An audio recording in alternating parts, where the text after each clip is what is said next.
हरे आव चंदा मामा हरे आव चंदा मामा नदिया किनारे से पुकारा बाबाजी नदिया किनारे से पुकारा हरे आवा चंदा मामा हरे आवा चंदा मामा हरे आवा चंदा मामा हरे आवा चंदा मामा नदिया किनारे से पुकारा नदिया किनारे से पुकारा हाला बाबाजी जब मालिकाली दुनिया में खिलाड़ी जब मालिकाली दुनिया में खिलाड़ी बेटा बेटा कही के भोला बहलाए बाबाजी बेटा बेटा कही के भोला बहलाए बाबाजी जब हम जात रहली पढ़े जब हम जात रहली पढ़े स्कूल दूध भात कोरावा खिलावा हलाए बाबाजी दूध भात कोरावा खिलावा हलाए बाबाजी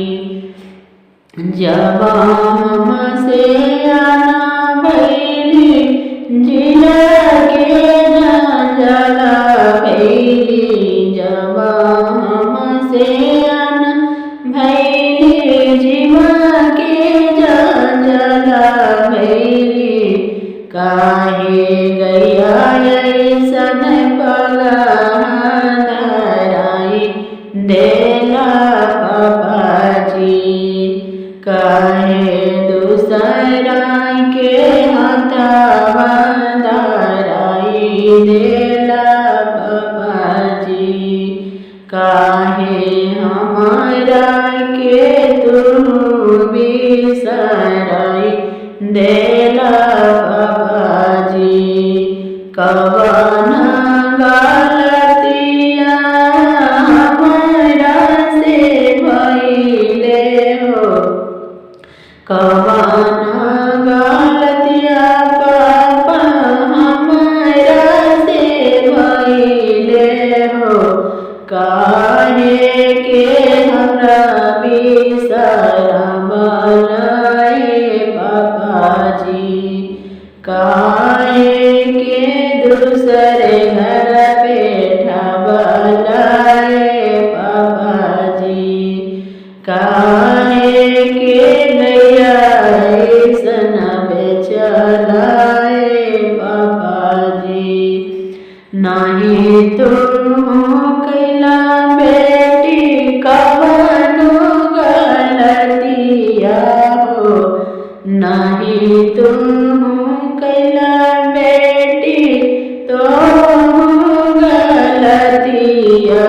हो नहीं कवनो कसुर प्यारी बेटी नहीं कवन कसुर प्यारी बेटी यही है बेटी दुनिया के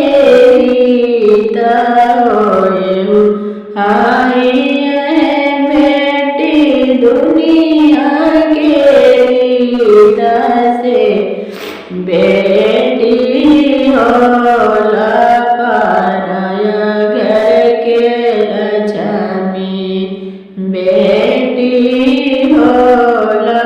पराया घर के लक्ष्मी। तो मुझे हम बेटी हम